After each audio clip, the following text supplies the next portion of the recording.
Check, check, check, check, check.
Am I on? Oh, hello everybody. Hello. Welcome to Science on Tap, Minocqua. How's everybody doing tonight? Woo! Thanks for coming. My name is Katie Hine. I'm a research scientist at Trout Lake Station. It's my first time moderating for this event tonight. Science on Tap is an example of the Wisconsin idea, an idea conceived in 1905 that the boundaries of the university are the boundaries of the state. Our partners in Science on Tap Minocqua include Rocky Reef Brewing, thank you.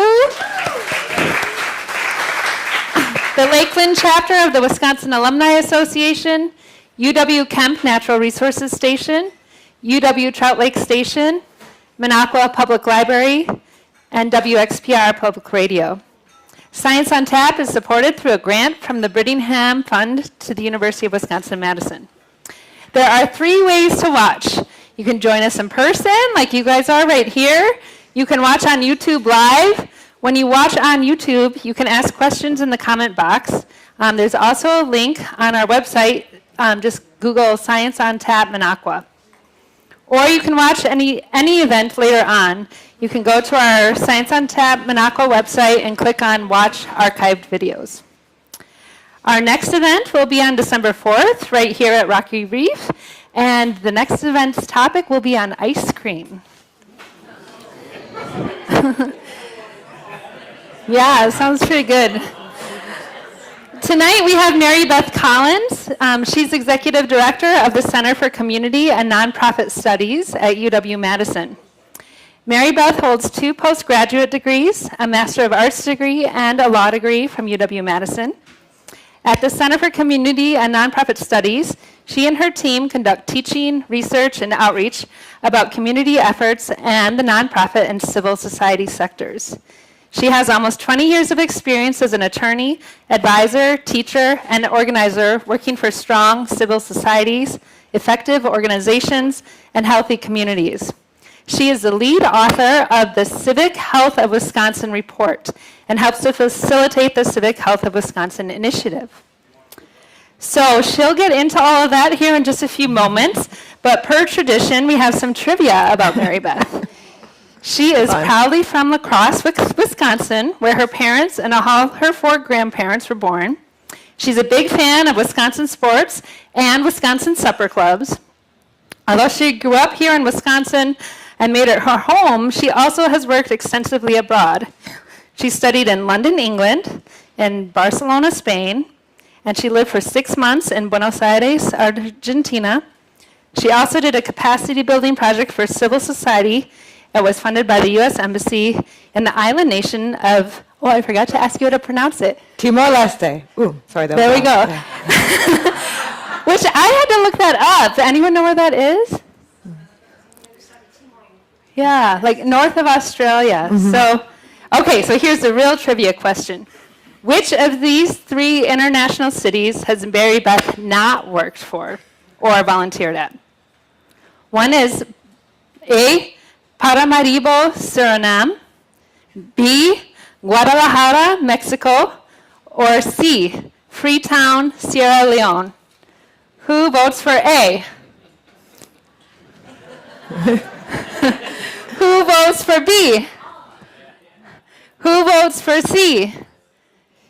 A, she's actually worked in Guadalajara and in Freetown. And now, Mary Beth Collins. Thank you so much.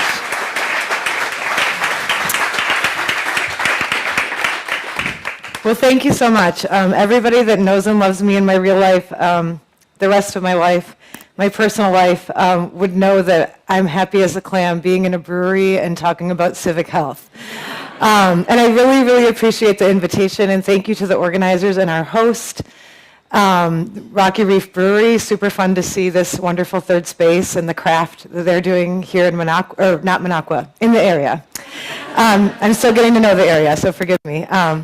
So yes, I have worked all over the world a little bit. I mean, I still would like to continue that, and certainly not compared to some people, but I also really get to enjoy that our center does have a Wisconsin-wide scope and a worldwide scope. And so traveling to different communities in Wisconsin to talk to communities and share what we're learning at the center is one of my favorite things about this job. And recently, I've been able to be in Racine and Ashland, just as two examples of other different communities where we've had just these kinds of conversations, and I learn so much every time. So I'm excited to have a conversation with you all tonight. I want to thank you for taking the time in your lives to come spend a little time thinking about this topic. And I want to kick off by mentioning that I do present on this topic a lot, but I usually have a pretty extensive slide deck. And I love that this format took me out of that, and I actually just have to speak to you with some notes. I always customize my presentations, and when I was preparing for this and thinking about not doing slides, I also was realizing that the name of the event is Science on Tap, and I am certainly not a scientist. I am a lot of things, but scientist is not one of the things that I've ever used as one of my many identities. I believe in science. I rely on science for a lot of my work, which I'll share more about. My children are both environmental scientists, actually, which I'm super proud of. But I actually consider myself, started out more of a humanities person, history, literature, was always a big generalist, wanted to know why things work the way that they did in the world, studied law and Latin American studies. You kind of heard about that a little bit from Katie's intro. But my career did pivot to the University of Wisconsin, where obviously we have some of the best scientists in the world. But even in that environment, I consider myself very much a practitioner. The work that I do really engages the skills that I've learned outside of the university to do work that is Wisconsin idea work, where we're connecting the university and its amazing wisdom and research and science to the outside world and vice versa, bidirectionally, we hope. And I'll share a little bit more about what I mean about that. This role that I'm in now, I love a lot because I get to work on civil society and the nonprofit sector, as Katie mentioned, with a wonderful team. And all of the work that we do is community engaged. So I always say, if you're studying chemistry, you can go in a lab and you can sort of run experiments, right? But if you're thinking about communities and the nonprofit sector and civil society, the only laboratory that there is this and the work that's happening in the field. So we know that with our center work, the way that we want to do it is we want to be working in partnership with community organizations and learning from the work on the ground in a very feedback loop kind of way, where we hear the questions from the community, we then bring those questions in, and then we have scientists that actually can help us evaluate things and research things, and then we hopefully apply that back out with teaching our students and also sharing information out in the world. And we do that work at a School of Human Ecology, which is a science of a sort. It's very multidisciplinary. What it does is it kind of looks at what are all the conditions of people and how they live and work and thrive, hopefully. And the researchers that we have in our school are across all sorts of social science disciplines. And I rely on them a lot for the expertise that we think about when we do our work in the field. So that's my caveat. I'm not a scientist. But I did think, because of the nature of this presentation, about what science does play into civic health. And you're going to hear me talk tonight about very practical practitioner type things in this work, because I believe, and our center is very dedicated, that when we do science and we do research and we do university work, especially in the areas of civil society and communities and nonprofit organizations, that we shouldn't study it for 5 years and sit back. We should take action on the things that we learn and hopefully push the work forward in a good way. So we're going to hear more about us taking action and organizing things more than you're going to hear me talk about science. But we do have some data about this concept of civic health that I'm going to talk about tonight, so that might feel a little more scientific.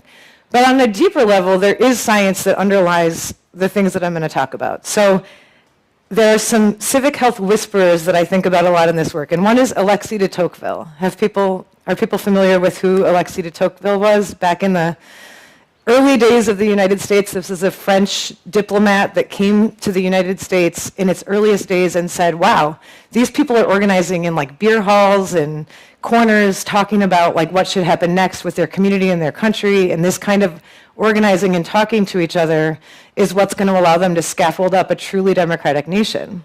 So he wasn't at the time defined as a political scientist, but I kind of think of him as a political scientist in today's terms, but like a street political scientist. Martin Luther King is somebody I talk about and think about in a longer form presentation sometimes because he talked about if everybody can't access the levers of civic engagement, then we're not really doing the democracy thing that we said that we were going to do. And we think of him as a theologian, but actually his undergraduate degree was in sociology. So we can think about sociology here too. There's also somebody who's been really popular of late named Erica Chenoweth, who's a political scientist that talks a lot about civil resistance and social movements. So another example of poli-sci. And of course, Robert Putnam, who is one of the key figures that we'll sort of talk about a little bit tonight and that informs a lot of the work and the term civic health for many of us. And he was a political sociologist. So some classic fields you might think about when we think about civic health. And I will describe civic health shortly if you're wondering. I'd love her to just tell me what the heck civic health is. But I wanted to honor that there might be some scientists or science aficionados in the room, and we want to just sort of think about some of these disciplines, which hopefully will be good framing for the what. Other things that come into the work, actually, as I reflected on this, is anthropology. There's actually some talk when I do the long form stuff on this about that we're in the Anthropocene era, which means like humans are influencing the entire planet, which is actually a geological term, excuse me, but it also links to a concept called the Great Acceleration, which talks about the way that in the Anthropocene era, we have had a rapid technological change since the mid-20th century. And you're going to hear in a moment why I think that relates to civic health. You can imagine, how do we engage with each other? How are we getting our information? How has life changed for us, with that rapid technological change? So also, neuroscience comes into this because you're going to hear me talk about the ways that our engagement on phones and digital media and the things that we're getting rewards for and the things that are captivating to us also are part of this civic health question. Anthropology, I think I mentioned, psychology, I think you're picking up on some of the themes here. But the thing that's beautiful about working at the School of Human Ecology with the center that I direct is that we get to think about all these multidisciplinary fields in this kind of unifying model of an ecological model for people. And there's actually a social scientist called Bronfenbrenner. My human ecology people would be rolling their eyes at me right now. See, I'm a practitioner, I'm not a scientist. But Bronfenbrenner made a diagram that shows like a human individual in the middle, and then like your family and your closest supports around that, and then your community and neighborhood around that, and then the macro things that are playing on you and playing on those other things around that. And you can just think about how all of us are sort of existing within those layers. And that's kind of what civic health is about. So keep all of that framing in mind if you are a scientific type person. And I encourage the scientists in the room to challenge me on any of those summarized factors about science that I tried to add in here tonight. Now I'm going to pivot a little bit more to a more basic presentation on civic health and what we've been doing with that in Wisconsin. So I'm excited about the questions, so think about your questions as I go or about anything that I've already said. So what is civic health? It's this concept, and I'm going to tell you the definition that we use for our Civic Health of Wisconsin initiative. It is individual and collective engagement for communities to define and address public problems and work towards conditions in which all can truly thrive and which promote democracy.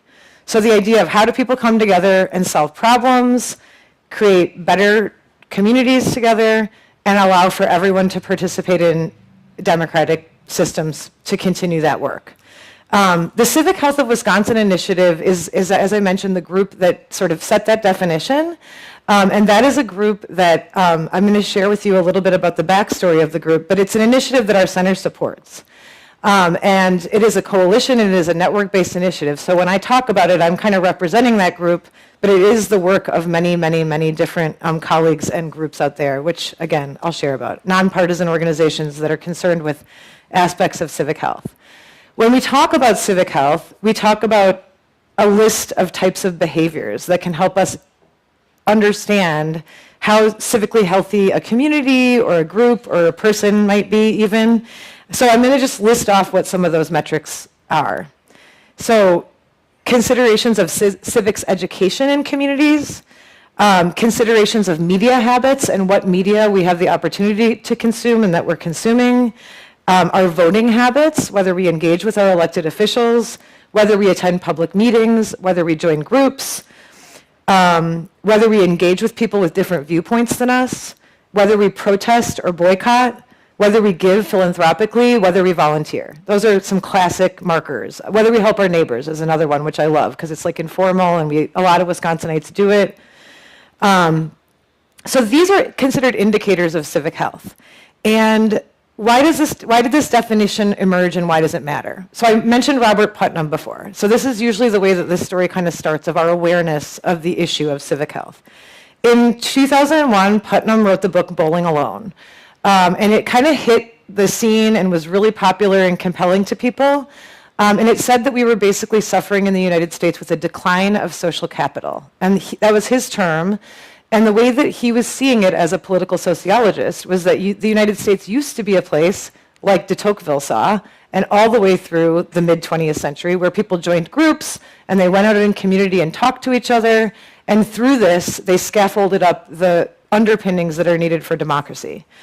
What he was seeing in 2001 was that this was declining rapidly and concerningly. And he had done proper scientific research that told him that if that trend continued, it would be very dangerous for democracy to thrive.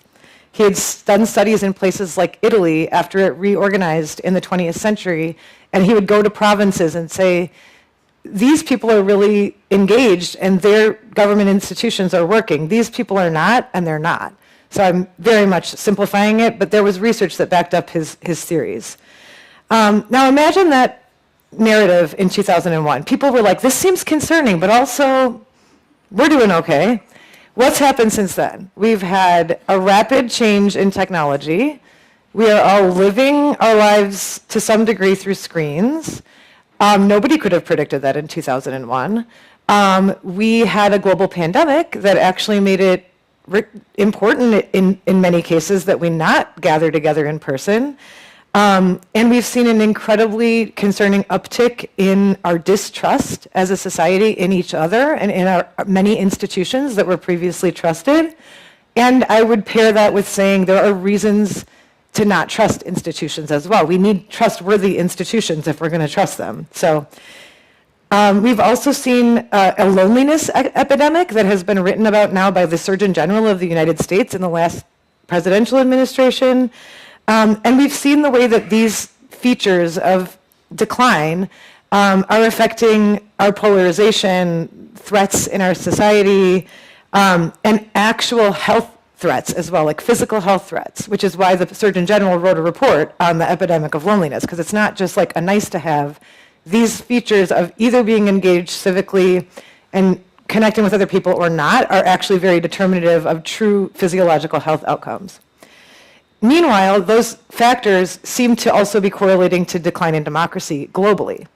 There has been a very marked, well documented across many different kinds of think tanks, the ones that are looking at capitalism and economic features and the ones that are looking at civic engagement features, just to say this is not like a slanted analysis. There's lots of think tanks that for years have been saying that democracy globally is in decline, which is kind of shocking historically because there was a period mid-20th century where people actually thought that we were just on a beautiful upward track towards governments globally becoming more and more consistently democratic, and that was the future. And there was even a book called The End of History, some of you might know it, by Fukuyama that's getting referenced a lot now because it just seems so off point of where we actually ended up. The point was of that book that the end of history will be that we all end up in democratic societies on the same page about what this is supposed to look like, even if we live in different countries, etc.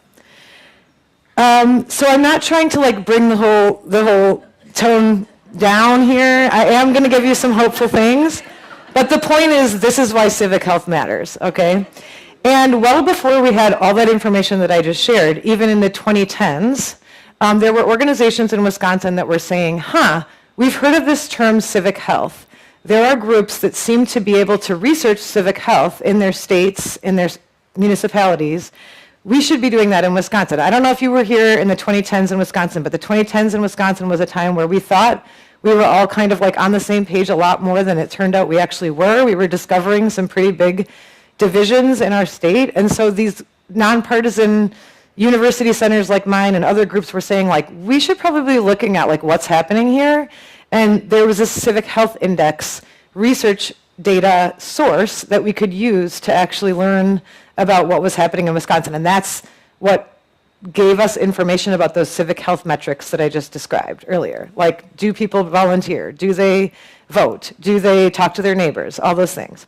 So 5 minutes left? Okay, perfect. We're on track.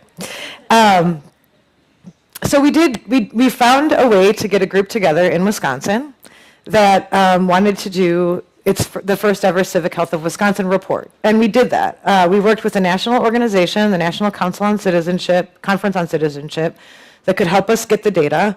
And the things that we found in that report were not earth-shattering, but it gave us a really good baseline of like, where was Wisconsin at? And we saw, Wisconsin's always had very strong voter turnout. We were in the middle on almost every metric compared to our neighbors. But what that process really did was it allowed us to kind of get in the network of civic health reporting groups nationally. And what we heard from other states that had done it before was like, the best thing to do is, sure, do the report, but use the report as a launching off point to actually incubate action in your community and in your state. So that's what we decided to do when we launched the initiative. We issued the first report, we got a little traction with that, and then we set up a coalition and a network of nonpartisan organizations that are already doing work related to civic health in Wisconsin. And we also had an ethic, and we continue to, embrace this, which is like, we do not want to be a top-down organization telling Wisconsin communities or anybody really what to do about civic health. We're going to try to provide good information, and we're going to try to network people together, and we're going to try to like lift up things that are probably already happening on the ground, which since we've been doing this work, we have found to absolutely be true. There are lots of amazing organizations in local communities doing work across all of those metrics that I just described. We're getting ready to publish our next report, which is much more extensive than the first one. And I'm just going to share a few high points of what we found in that report, and you'll be able to see it very soon when we publish it.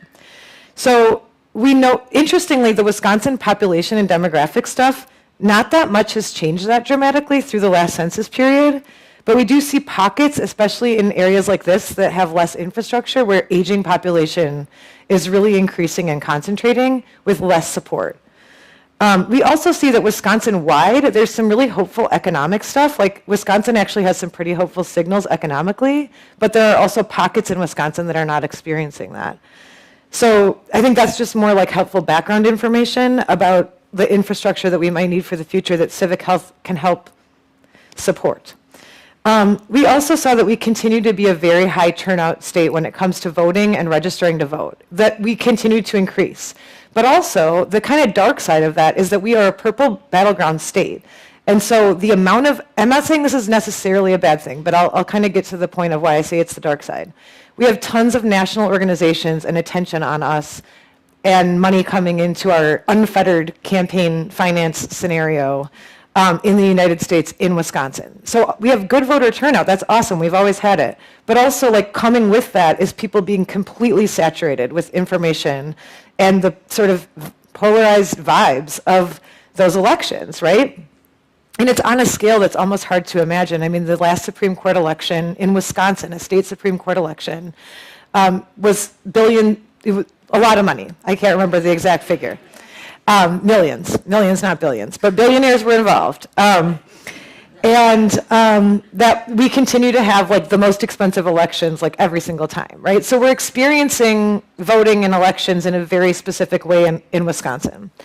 And that can sometimes be disillusioning, I think, to people.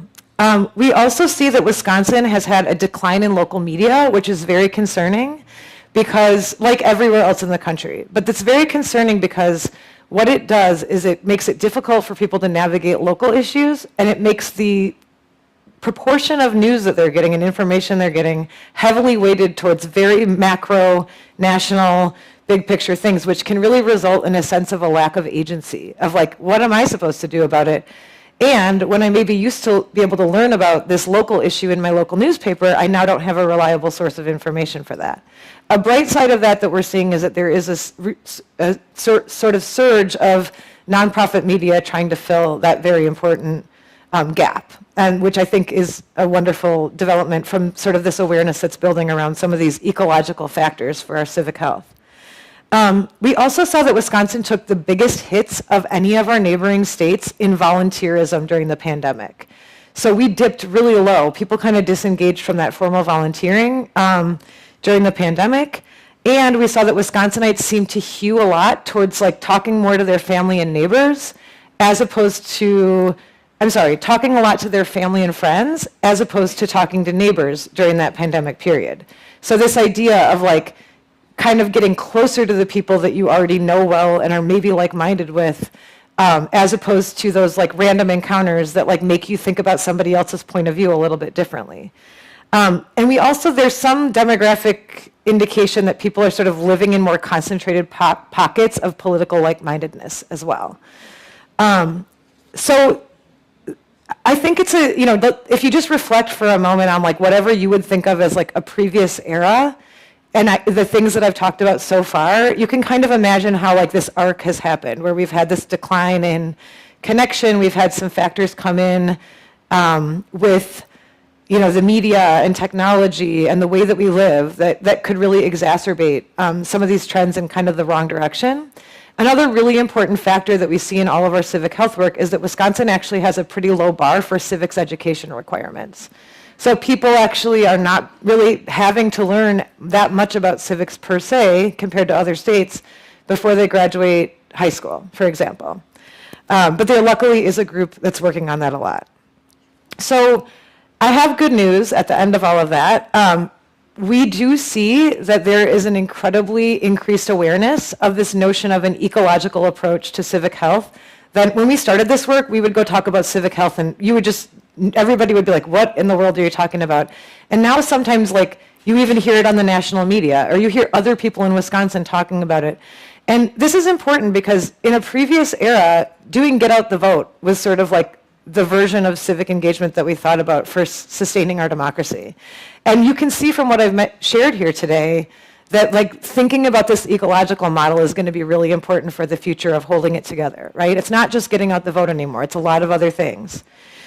Luckily, there's an increased awareness of that. I'm getting to the point where when I work on this so much, I think about it all the time, and I'm like every day listening to a podcast or reading something where I'm like, yeah, that's what we're seeing. Yeah, that's what we're seeing. Like you're just seeing better research happening and better people doing better focus on what's happening with the media landscape, what's happening when algorithms push us towards more incendiary content on social media, and that gives us a better neurological response, right? Like there's all these very complex things playing into our engagement and our sense of agency and the way that we engage with others, but this awareness is growing, and there is incredible work happening on both the local and national level across a lot of these themes. So there are more organizations doing civic dialogue programming right now than you can shake a stick at. I mean, we've done an entire inventory of them, and there's just tons of work happening with that. The University of Wisconsin, like in other words, how do people learn how to talk to each other again where they can hear each other and have different views and get through that instead of just avoiding it and sticking to our like rabbit holes or echo chambers, right? And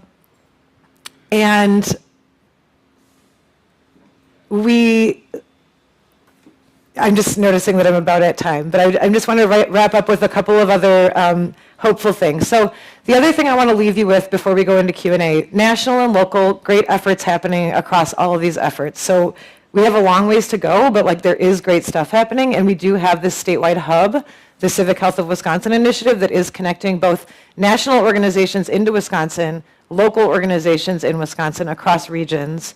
And I really believe, and this is where my hack scientist-ness comes in for tonight, that there's sort of like two components of human nature that are at play here. And the bad side is that, the nefarious things can kind of thrive. And what we see from history is that like the nefarious nature in us can sort of thrive when people are disengaged and we other other people, when we have othering of other people, if that term makes sense to you, and I can answer questions about it, right? And that's historically, and I think scientifically, where we go wrong, right? So we want to avoid that. I think on the other side, I think that like if people stay engaged, and we all just stay engaged in levels that we can, that is actually how we resist that. And what I see when I go out in Wisconsin and communities in the world is that the other side of our human nature is that we really want deeply and long deeply to connect with each other. And you see it with like young people that were stuck in the house with the pandemic and the screen for like 5 critical years of their development. And like this summer, I specifically saw so many kids that had finally gotten to the age where they were independent. They could be out at a music festival or something. And they want to touch grass, as the expression goes, right? Like they want to connect. They want to be out there.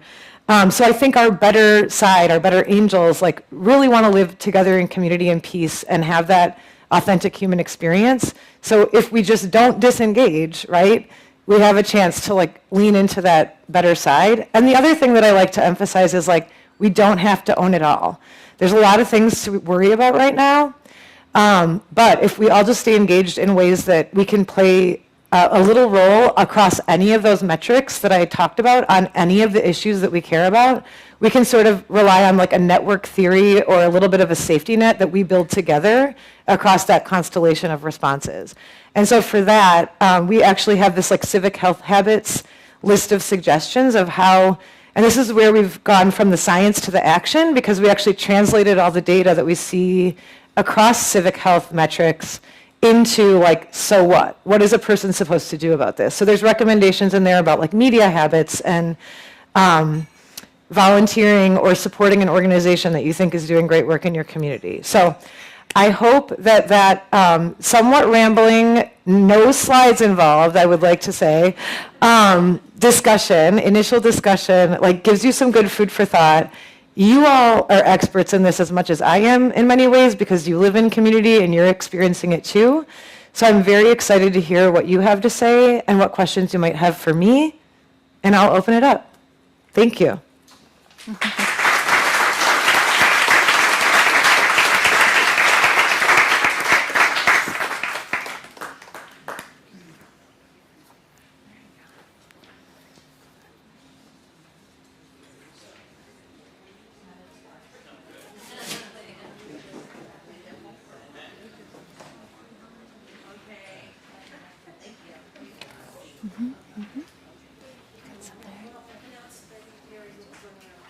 Oh, yeah, and Mary will be going around with the microphone for questions.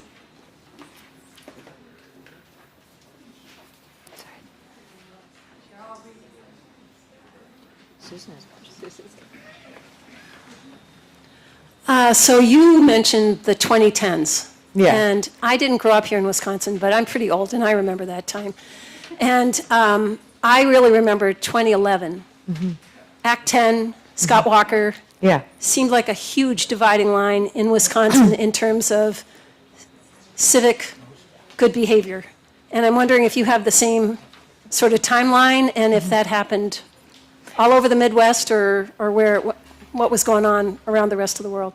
Yeah, so I'm always a little bit at risk of romanticizing the Wisconsin of before that time, but I'm going to give that caveat and let people push back on me. But I travel a lot, and again, I want to say one of the things that I love about this work is it's happening in Wisconsin, but it's also happening all over the world. Like we have the opportunity for global solidarity across a lot of these things because a lot of these issues are affecting a lot of places. But in Wisconsin, I did believe, as a Wisconsinite, and having worked on the Capitol Square for those years, actually I was like literally working on Capitol Square, not in the Capitol during those years, but right there. Before Act 10 and the Scott Walker administration, I did believe that the things that I had heard and seen were true, that Republicans and Democrats at the Capitol would go have drinks at the bar on the corner on Capitol Square, Jenna's, after session, and they were often friends and colleagues. And Wisconsin was a place that would kind of flip-flop between, you know, a Democratic governor and a Republican governor or a presidential candidate that we voted for on one side or the other. And our history has gone both ways all the while. Now, there are some dark sides to that. We are the home of Joseph McCarthy, but yet we're also the first state that ratified women's suffrage and Labor Day, and there's a lot of history and juicy stuff about the way that Wisconsinites have organized through the years on key issues. And there's been a history, in my opinion, compared to today for sure, I think I can say this, of collegiality. And as a child, I distinctly remember growing up in La Crosse and knowing that some people in our life and loved ones voted one way, and some people in our life and loved ones voted the other way. And it wasn't it's everybody wants the other ones to be on their team, but it wasn't at the end of the day, they were really on that different of teams, not in the way that it feels now, right? And when I travel, I brought up the travel because when I really clarified my thinking about this was when I would go to the coasts or something. And during those years, people would be like, what the heck, Wisconsin? You guys went dark on us. What happened, And I'm like, I actually think this is a completely different phase of political activity. This is not a situation where every Wisconsinite just woke up and felt differently about issues because of one election. It was post-Citizens United. There was a new amount of money and organizing that was happening around certain nationwide initiatives, including an attempt to specifically dismantle unions. And Wisconsin was a place, and I'm not saying this from a place of supporting or celebrating one side or the other. It's just I think the analysts would agree that Wisconsin was the state where a bigger agenda was attempted to see, just would this work, right? And we know the stories from that era. The Koch brothers come up a lot as a major funder in the post-Citizens United world. So I think it did change during that time, in my humble opinion. I think what you also saw on the other side of that is an extremely engaged Wisconsin in response to that. And it wasn't very pretty, like you said. I mean, it wasn't we don't want it to go like that where it has to be so extreme. But I mean, people didn't let it go. They didn't disengage, right? And I think that made a kind of a whole new generation of political consciousness that has occurred in Wisconsin. And in the civic health work, what I often talk about when I'm meeting with national partners in other parts of the country is we have 10 years on everybody else in some ways. We've sort of seen what this looked like before it sort of hit the mainstream of the rest of the nation. And that's one of the reasons that I think Wisconsin can be a leader in the next phase too. I think, we've been through the gerrymandering thing, and now we have readjusted maps. So I think the other question that haunts me is that I grew up, and maybe it's the influences I had around me as adults, but I grew up with a pride that Wisconsin was a place that had the strongest public schools. It had a tradition of union workers and good working class jobs that people could raise a family on. And it had a care for the environment because we were a place that hunted and fished, and it wasn't a political thing. It was we want this stuff to be healthy, right? And those were things that I really thought were kind of inalienable as a young person growing up in that ethic. And it really makes me sad that those things in particular have entered the polarized sphere of Wisconsin, because those were our crown jewels, back in the day, So that's my response. I'd be very curious what others think, but I think when I say the 2010s, that's my euphemism for that moment. Yeah.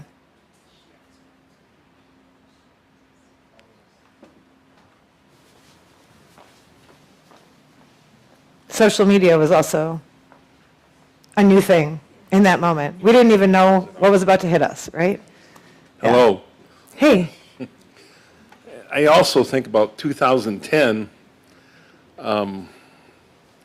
we came up with a plan, came out of UW-Madison, that every community has to have long-term planning.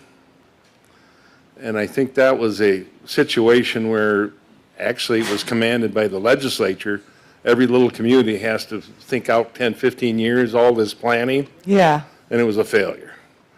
Okay, you forced townships, townships where there was a town chairman and a patrolman, three-man board, which we still have all over rural Wisconsin, and forced them into thinking ecologically. Mm-hmm. Okay, that's really what it was. And I was in the community, and I'm an ecologist. Yeah. And it kind of, I tried to lead them down this path, but you force people consultants from Minnesota to all these rural communities to spend money, okay, on a plan that they probably didn't even need, and thank God we reversed. Okay, Yeah. so that might affect a lot of rural communities.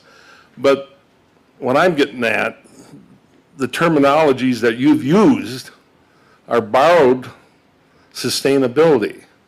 Okay, ecology are actually borrowed from Leopold's land ethic that we're coming to a crash point right now. Yeah. Okay, so if you don't have, as you said, anthropology, the reason why we've created stress in communities is because we didn't have what was needed there. Yeah. Okay, and we're coming to a point right now that that's going to happen even more and more. How would you deal with that?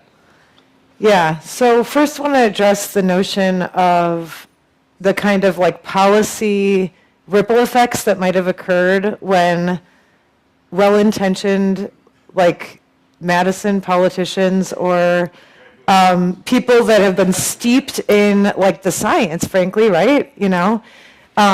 Have like a robust idea about deploying something like that. Like, I think, and then not knowing the community reality of that.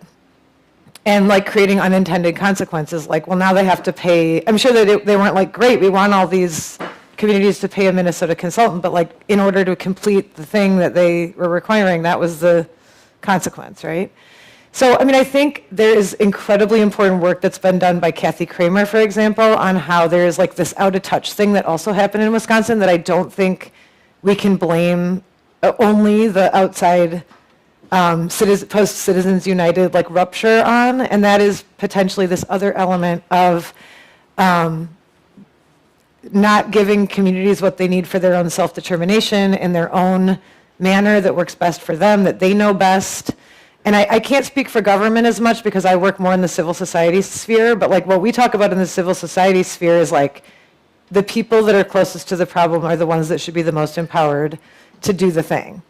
And I think a lot of times as a lawyer, I can say I do understand legislation and policy enough to say I think that, prescriptive policy can often be like really, it can't easily contemplate all of those realities when something goes into effect, right? Or when something is being drafted or like debated or negotiated. So I think we should all be cautious about the things that we advocate for. And if you are in a position of like elected official, decision making or whatever, ensuring that like some effort has been made to understand the consequences and the implications for the people that will be the most affected.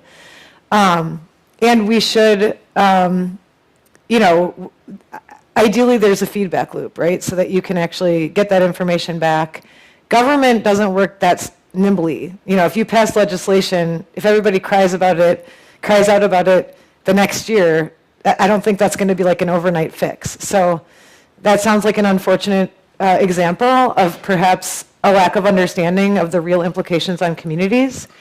But I think it also gets at this more like ambient theme that we know has hit our communities in the United States of America and Wisconsin as well, which is like people are like hustling and living their lives and trying to take care of their families and their communities. And if it feels like some on high, like elite something is like telling you what to do or judging you for the way that you do it, that's backfiring a lot.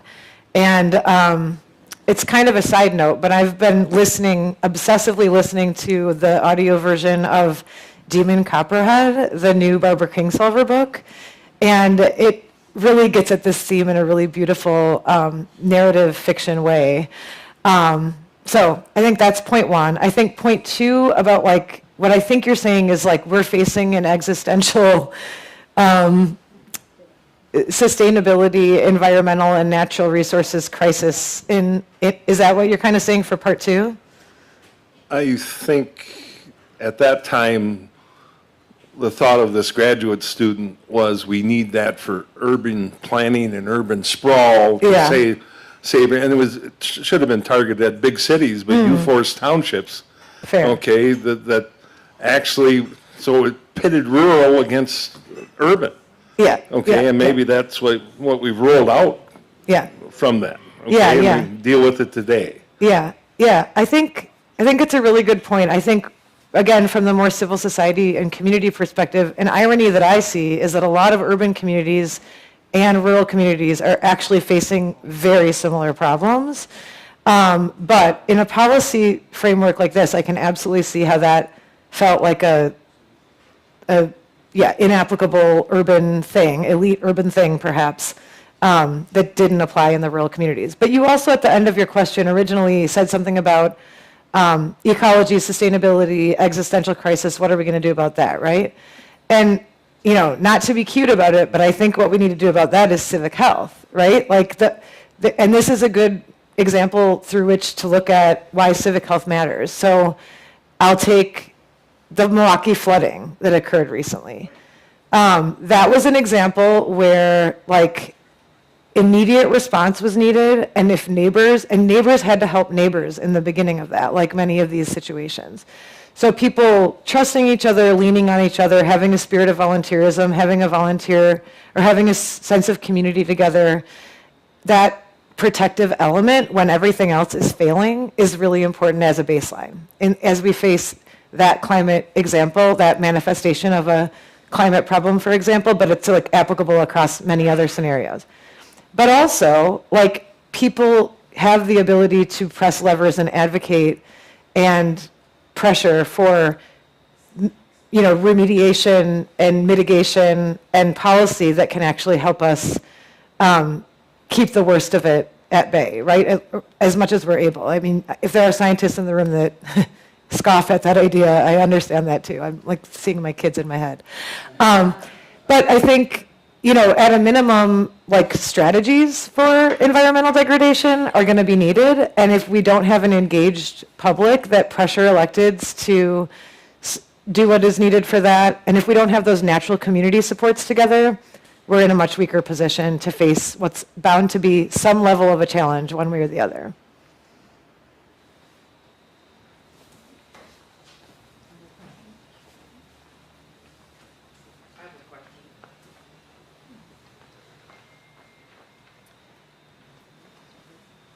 I love it, the School of Human Ecology. That's where I graduated from. Oh. But anyway, my question is to you, when you go around, let's say Wisconsin, how are you engaging with the young population? Because no offense, this area, but I know, and we do have young people here tonight. How are they responding to this message? Yeah, that's a great question. So, I'm going to be really honest that when I get invited to do these talks, it often does lean a little bit older in terms of who's in the audience, which first and foremost, I want to say to those folks of that generation, it's incredible to see the level of engagement that we have in Wisconsin of that generation.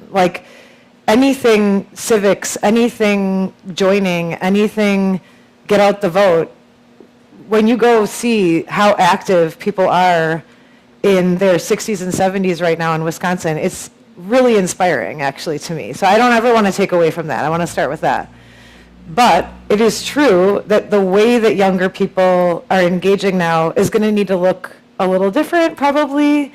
And this kind of a setting and speaking to students, I do get that opportunity because I sometimes have captive audiences at the university. And I will tell you, just to give you one simple, inspiring example about the touch grass thing, is this year when we started classes, we did so much pre-work anticipating how are we going to deal with AI? Are we going to have a rule about it? Are we going to tell people they can't use it? What are we going to do? I don't want to go too far down that tangent, but what I just will tell you is that we made, I think, really logical approaches for the classes that I teach. But one simple one that we did is we're just going to make sure that they actually have to talk in class about stuff, because that is one thing you can't just run through ChatGPT. You actually have to perform it, right? And we're getting such sophisticated, engaged discussions and responses from kids that have literally grown up on those tools. And I think that longing that I referred to earlier about the longing to be together and touch grass, they do have it. I think they don't have as much practice with it as us. I'll give one more anecdote. I talk a lot about third spaces like this, like places where people gather and connect with people that aren't their family and are not their colleagues, right? There's a sociological theory about this, and it's a really important part of my nerdy passions and civic health and the way that I think about civic health. I have had students in my classes in recent years when I've talked about this be like, I watched those 90s movies or TV shows and like, I really want to do that thing of like just going to the coffee shop and like talking to your friends and stuff, but like, we don't do that. I know, it's so, just to say like, that's a kid that was like 15 in the pandemic, okay, or like 16 in the pandemic. So I think first of all, they're not showing up as much to a community event like this. They are, though, I see, going out and doing things in real life with each other more and more and more. I observe that. I think they long for it, and I think we need to give them some skills around it, not in a top-down, like we know better way, but simple things like that also come up for us in our civic health work is, how do you understand what's going on in the world? How do you read the news, right? And the entire notion of reading the news is actually not the experience that they have. The experience that they have is that they wake up in the morning and the algorithm that's already set for them is showing them short videos on TikTok or Instagram Reels that are engineered pursuant to their existing interests.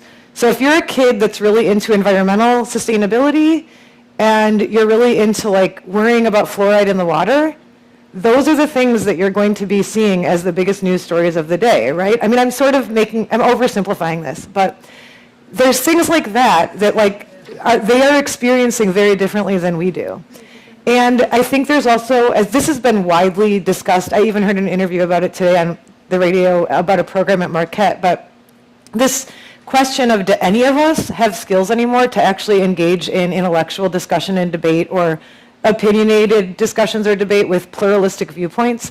One of the things we're hearing a lot is that the younger generation feels very cautious and avoidant of like engaging in, because those are not just like stay up all night drinking coffee or beer with your friends and having a good old debate. Now it's like you get canceled or you have stepped too far or like, so those sorts of things I think are some of the concerns that I see. And I think on the other hand though, I think the younger generations that I'm working with and know are some of the most informed, the ones that are like navigating that with skill are some of the most like worldly and well-informed, sophisticated young people you could imagine, because the information that I could get until like age 22 was limited to like 18 cable channels, a few radio stations, the books that I took the time to read, the courses that I had, and the people that I ran into. If they deploy the resources at their fingertips in a good way, they are so smart and savvy about a lot of these things. And there is a very strong spirit, I think, of advocating for what's right in the world among many of them, and like engaging in a way that's right. A lot of them like will do their clothes shopping based on like it's an eco product. So there's a lot of opportunity there to engage those sensibilities of like, this is who I am, and these are the ways that I want to like spend my money, and the celebrities that I think are cool, and like the things that I want to pay attention to and follow. Like, I think that can be leveraged in a very positive way. I don't know exactly how we're going to translate that into like saving the Rotary clubs or, no, for real though, because like, there's like old ways of joining that like are just probably not going to translate exactly. So that's going to be the challenge. Yeah. I have a question that's related to something you said when answering the man in the back. Yeah. You mentioned that there are some issues that both urban and rural places are facing, and I don't know what they are, so could you expand on that? Yeah. Well, I mean, I think one big thing that and this relates a lot to my global work, but I see it in Wisconsin too, is just like people from a place being able to sustain what that place is to them. So in an urban environment, that might look like, the neighborhood that you grew up in where some things have been ignored or aren't being very well taken care of, but now there's an opportunity for a developer to come in and like buy a bunch of the housing. are you going to be able to stay there? Are your kids going to want to be able to stay there, right?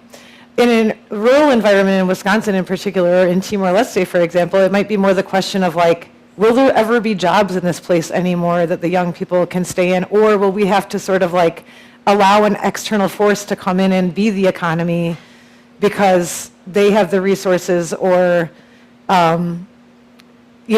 so this idea of like self-determination of communities, not that communities won't always evolve, but that is such a consistent theme that I see of like people that really care about their place and what their place means to them and the community that lives there, struggling against some forces that are often economic, that are getting in the way of like them being able to define what the next phase might look like for their community.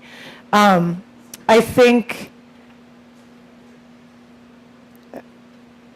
infrastructure, I think, ironically, is actually quite concerning in both places. So food security is a thing that, like, it's still wild to me that in the United States of America, we have so much to talk about when it comes to food security. And of course, I'm speaking here right now on like a day when I think there's been another court ruling like this afternoon, but like SNAP benefits have been on hold and people are having to like rally civil society resources and community supports because those benefits have been like paused because of the government shutdown. But even before you get to those kinds of urgent needs, even available food is like so ironically a challenge through my now, decade or so of like taking student groups out to like rural communities and urban communities where like urban communities lacked a grocery store. And so people put in a community garden because there's no fresh food in the neighborhood. And then you go to like farming communities where you'd think there would be abundant produce, but if it's large farms that are not growing like tomatoes that people can just grab, and now you've got to drive 30, 40 miles to get to a place that you can actually get food. That is a weirdly consistent theme that I've seen across communities. I think childcare tends to be a pretty consistent theme across communities. It's very expensive. Healthcare access continues to be a very consistent theme across these areas. And I think, weirdly, the exception to all of these might be the more like micropolitan areas. Like the middle-sized cities seem to be like kind of hanging on a little bit better with a lot of these things because I guess it's just sort of in the middle. Like there's not as much economic, like kind of like domestic colonialism or something like that. And then there's also not as much like distance that you have to cover or to find some infrastructure. And then I think climate. I think like everybody's experiencing the differences, I was in Ashland for a project and I was here and everybody's talking about like no snowmobiling, no cross-country skiing, the deer hunting has changed. You go Milwaukee, like I don't know if y'all have seen the pictures, but like there were floods in August where it looked like a river was running down the street and cars were going with it. And so we're gonna all be facing those things too. Yeah.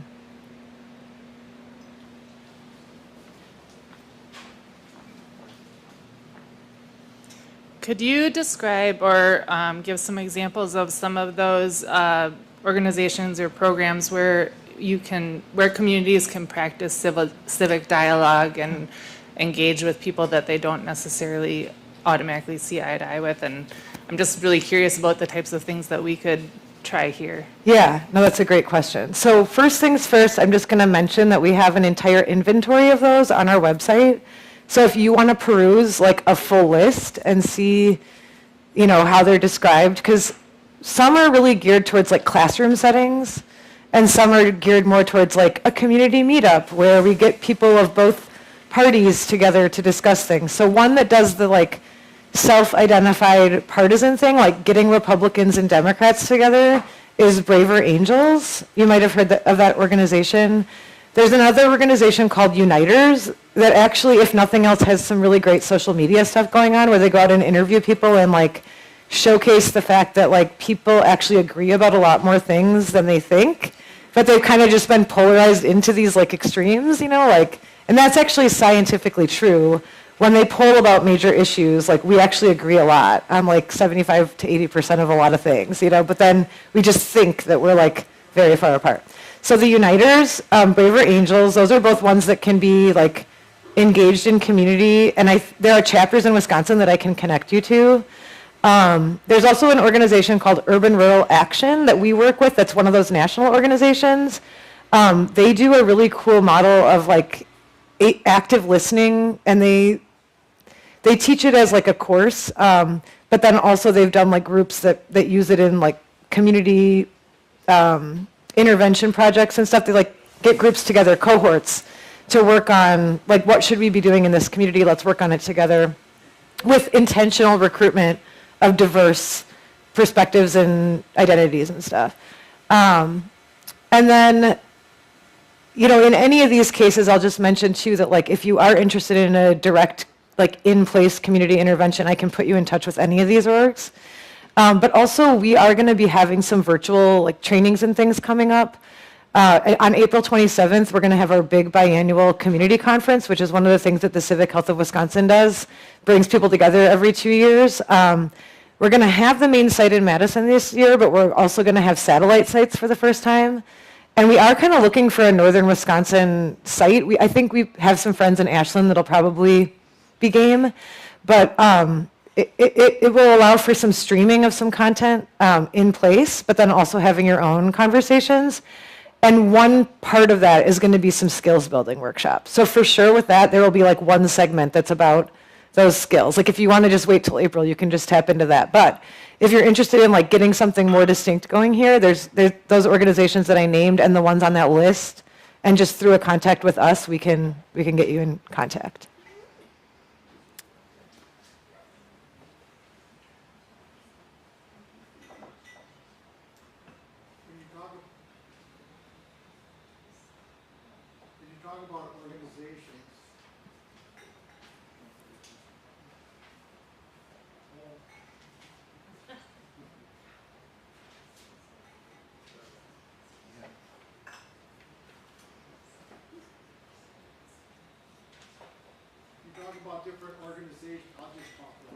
I can hear you. Mine's really loud. I'm so sorry. Up here in northern Wisconsin, it seems to be one of the civic groups that are up here are stronger than, you know, the Rotary Club or whatever, our lake associations. Yeah. So there we have a big different variety of different people, and it's been really hard to try and get everybody on board and stuff. Do you guys have anything to help these associations get more people involved in what their lake is, and which is the whole community, really? Yeah. I mean, I think there could be an opportunity for us to at least help convene like organizations that are doing that work across different communities, because I imagine the people that would probably know the best would be those that have already been successful on a similar type of effort. On the other hand, there's probably some general principles of like communication strategies or like, you know, use of social media or storytelling or strategies for collaboration with other groups that we do teach about, and I have course content on that. So we could always talk later about like some of the distinct things you're looking for.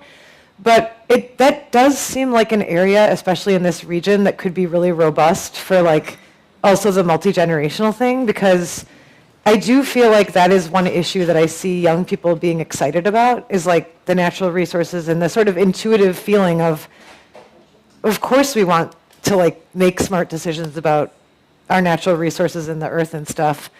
I think, yeah, I don't know that I have like a great strategy right here and now, but I would ask if it is a multi-generational group right now. Are you getting like people from all ages involved in that so far, or? No, not really. Yeah. Mostly older. Yeah. So I do think that is like a challenge that a lot of organizations are facing, and getting a couple of younger people through like a high school club or a technical college, or like if you can find another interest area that would align, you know, like I don't know what the context would be here, but I'm thinking in terms of like student clubs or groups where you could get some younger folks involved. That is I think crossing that like Rubicon is like a very important one for building momentum for something like that. There's a hand in the back. I wonder if you have a suggestion.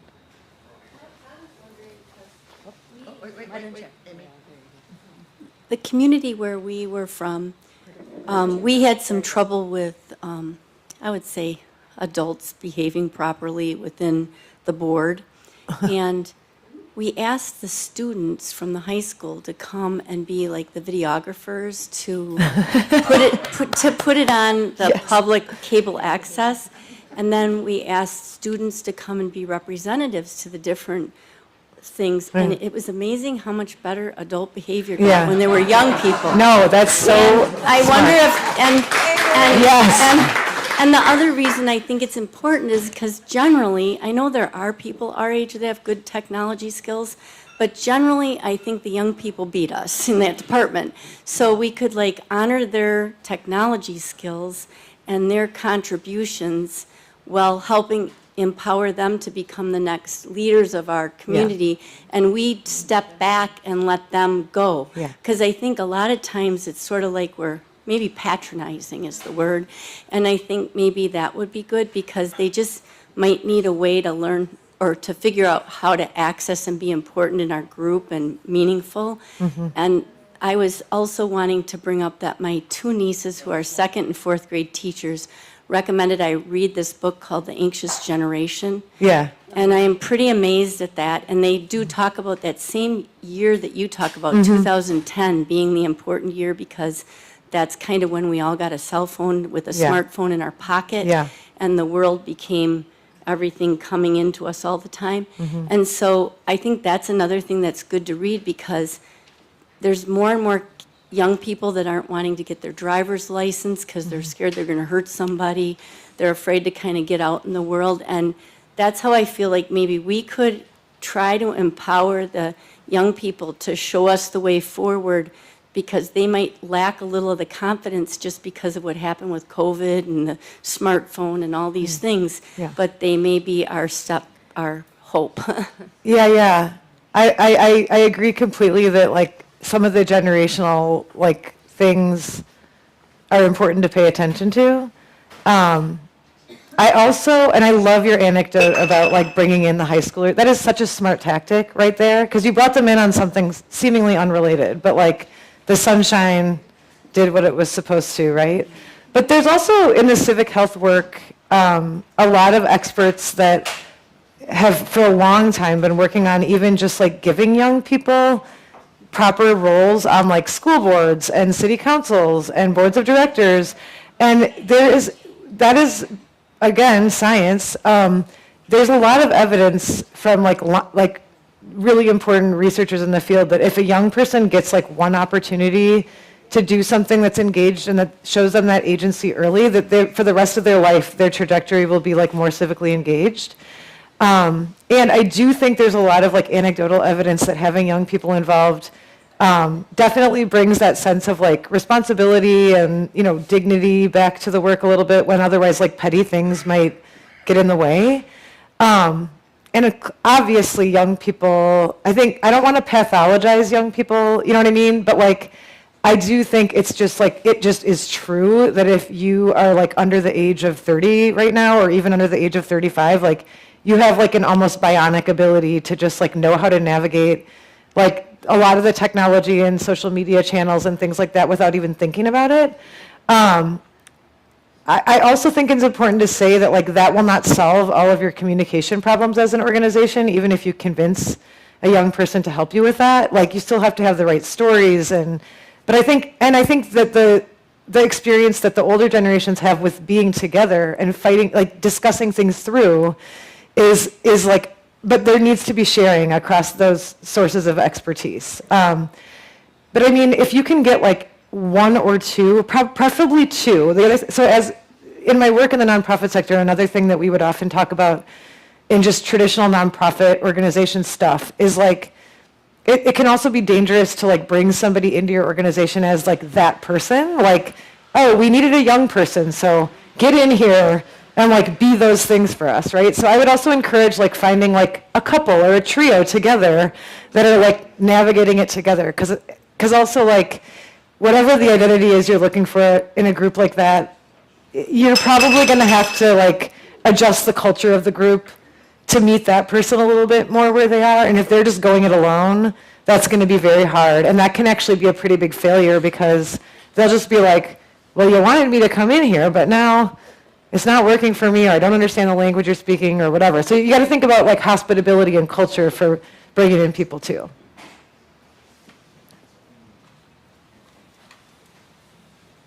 Questions, anybody?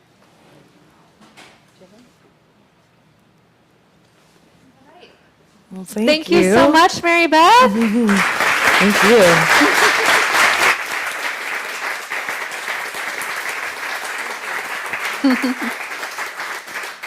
I really enjoyed listening to you and the discussion and all the questions. Thanks to everyone who participated and to our sponsors, the Lakeland chapter of the UW Alumni Association, Rocky Reef Brewing, Minocqua Public Library, UW Kemp Natural Resources Station, and UW Trout Lake Station, WXPR Radio, and the Brittingham Foundation. Like I said, we hope to see you all back in December for more Science on Tap. Stay informed through our email list or website for more information on that event. Back by the water there, we have a sign-up sheet, so you can feel free to put your email there to get email reminders. Also, I wanted to mention that Mary Beth did bring one other handout, and that's also by the water there. Last, I would just mention we are engaging in civic health, where there's the Lakeland Food Pantry. So in December, if you'd like to bring some non-perishable foods or just some donations, we'll be giving that to the food pantry in December. So thanks again. See you next month.